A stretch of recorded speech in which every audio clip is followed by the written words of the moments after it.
Hi friends, welcome to my YouTube channel. आज की video में हम लोग बात करेंगे पॉलिनेशन के बारे में, जिसे हम लोग हिंदी में परागण कहते हैं। जी हाँ, आज हम लोग सीखेंगे परागण कैसे होता है, कितने प्रकार से होता है, इसके बारे में पूरा संक्षिप्त वर्णन। ये टॉपिक एग्जाम की दृष्टि से बहुत ही महत्वपूर्ण है। 3 नंबर या 5 नंबर में ये टॉपिक अवश्य पूछी जाती है। तो चलिए शुरू करते हैं। परागण किसे कहते हैं, चलिए इसे आसान भाषा में पढ़ते हैं। परागकणों के परागकोश से वर्तिकाग्र तक पहुंचने की क्रिया को परागण कहते हैं। एक बार मैं फिर से पढ़ दे रहा हूँ। परागकणों के परागकोश से वर्तिकाग्र तक पहुंचने की क्रिया को परागण कहते हैं। इसका मतलब, चलिए इसे और भी आसान भाषा में पढ़ते हैं।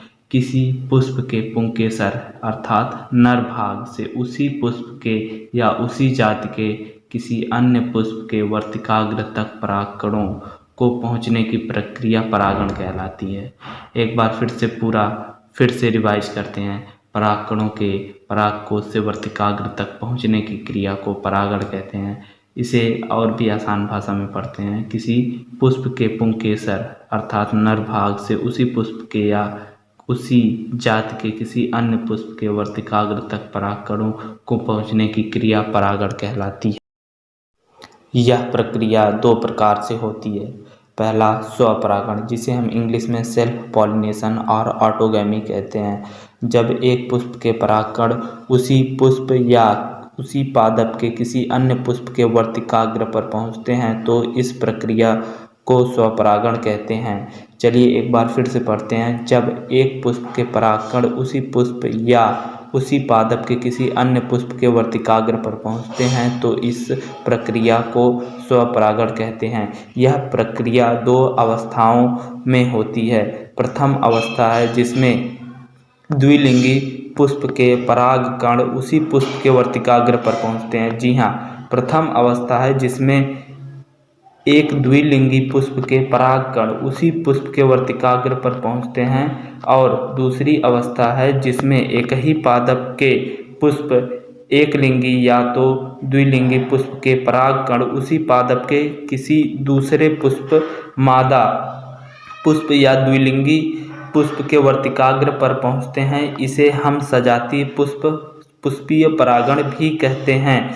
चलिए एक बार फिर से पढ़ते हैं। जिसमें एक ही पादप के पुष्प एक लिंगी नर पुष्प या द्विलिंगी पुष्प के परागकण उसी पादप के दूसरे पुष्प मादा पुष्प या द्विलिंगी पुष्प के वर्तिकाग्र पर पहुंचते हैं तो इसे हम सजातीय पुष्पीय परागण भी कह सकते हैं।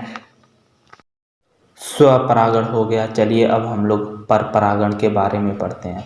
परपरागण, जिसे हम लोग इंग्लिश में क्रॉस पॉलिनेशन और ऑलोगैमी कहते हैं। जब परागण समान जाति के दूसरे पादपों के मध्य या दूसरी जाति के पादपों के मध्य होता है तो इस प्रकार के परागण को परपरागण या परनिषेचन कहते हैं। मतलब कि इस परागण में दोनों पुष्प अलग अलग पादपों पे लगे होते हैं। ये पुष्प एक लिंगी या द्विलिंगी कोई भी हो सकता है, लेकिन एक लिंगी पादपों के पुष्पों में केवल परपरागण ही संभव होता है।